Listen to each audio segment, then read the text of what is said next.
Aloha Baldwin students. Okay, good to be with you again. And today I'm going to show you how to work on this worksheet. And it's relevant to Hawaii. It should be pretty funny. What do they call bowling in Hawaii? Okay, so this is topic 12. Okay, 12 guys, 12. And we are going to be translating and solving multi-step problems algebraically.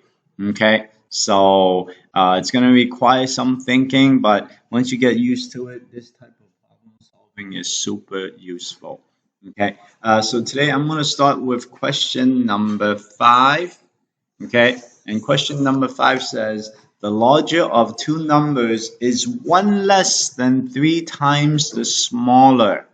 Okay, and their sum is 63, and you're asked to find the numbers. Okay, so we need two numbers. Okay, so the larger of two numbers is one less than three times the smaller one.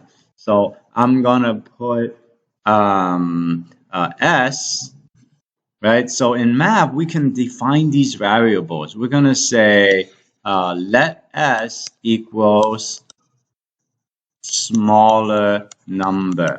Okay, you guys see what I did?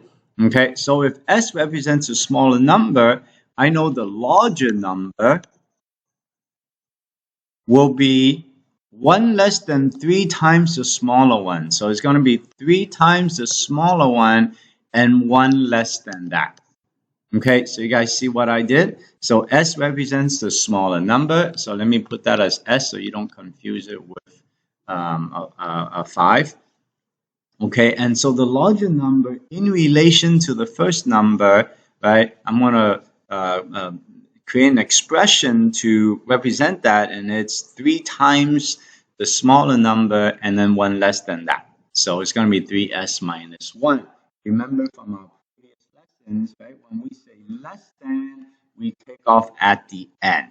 So the reason why I want to show you this is because this translation is tricky. Okay, so less than is the only one that's not a direct translation. You take off at the end like we did here. Okay, and so the last piece of information is their sum. Remember, sum is equal to add. Okay, difference, you see the word difference, that tells you to subtract. Remember, in math, there are only 4 operations, right? And product will mean times, and divide, most students have trouble with this. The answer to division is quotient. Okay, those are the 4 operations. So for this one is sum, and sum means we add. So we know that the smaller one plus the larger one, I'm going to put a different color so you guys see, right? Plus the smaller one is equal to 63, right? So notice, remember this is S, not 5, right? S. So notice right now, right, we translated this word problem into a math equation, and now that we have math equation, we can use simple math steps to solve, right? In fact, once we translate it to math, we don't need these words anymore, right? Because now it's just a simple math steps equation to solve. And let me use a different color to show you guys. And so I'm going to use orange, right? So remember, you don't see anything, right? There's one S, right? S, that stands for the smaller number. So I know 1s plus 3s are like terms, that'll be 4s. Okay, 4s and then minus 1 equals 63.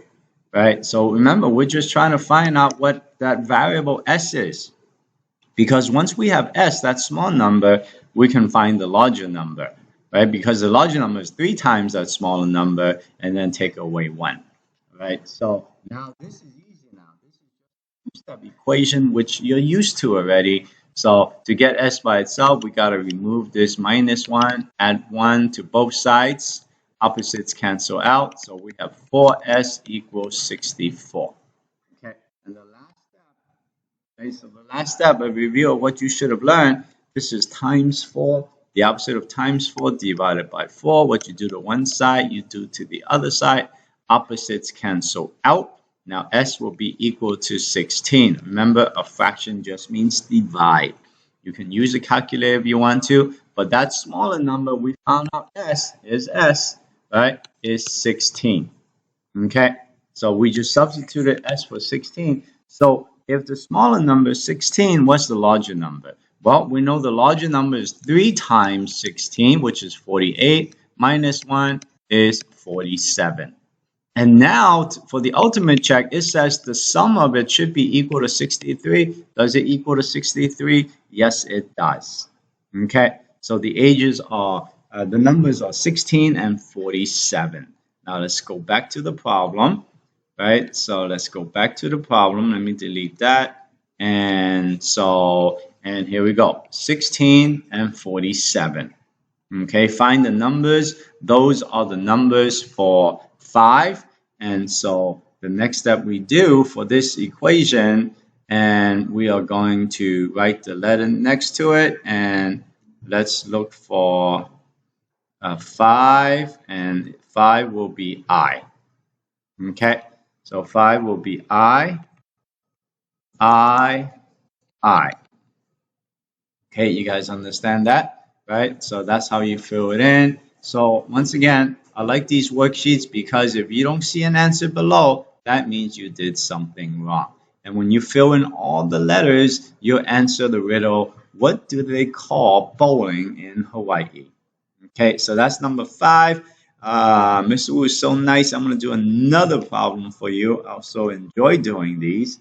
And I am going to work on, how about this, 8.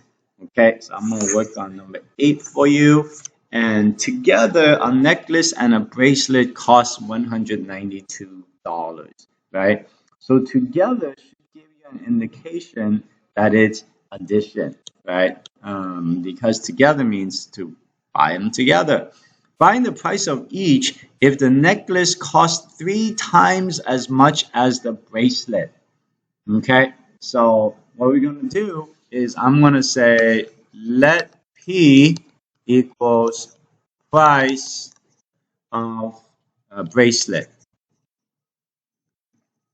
Okay, so if P is the price of bracelet, then what is the price of the necklace in relation to the price of the bracelet? So the necklace, as the problem says, it's 3 times whatever the bracelet is. So this is going to be 3P.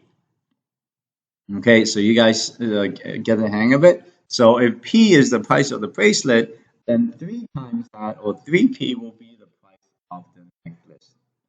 And the next step is use the information that the problem gives you. It says together they cost $192. So the price of the bracelet plus the price of the necklace, together we add, will give us 192. Right? So remember, this is 1P. So 1P plus 3P is 4P. 4P is equal to 192. What is P? Divided by 4, divided by 4. And let me see, it should be $48. Okay, because 48 times 4 should be equal to 192. So now that we found what P is, we can just plug back. All right, so we know P. Here it is, P. So P is 48. That's the price of the necklace. And the bracelet and the price of a necklace is 3 times that. So this will be 144. And do they add up to 192? Yes, it does. It works. Okay, so the prices are 48 and 144. So let's see if we get those answers, and I hope we do. And let's check our work. 48 and 144, here we go. That's all. Okay, so on the bottom, wherever you see number 8, you are going to fill it in with the letter R. And so you only have 10 problems to do in this worksheet, and I did 2 already. Oops, sorry. Right, so 8, you're gonna put R, and that's it. Okay, so you guys got this. Okay, just translate it and check it. Okay, translate it, solve it, and check it. And it's just 10 problems. You only have 8 more to work on. So copy the steps for my problem. Okay, the more you copy, the more it goes into your long-term memory. And next time when you take the quiz, it's going to be automatic. Also show your work because remember, right? During the quiz, you can use your notes, okay? And you just follow the steps from your notes. How easy is that? You got this, guys. Okay, I have faith in you. Okay, good luck.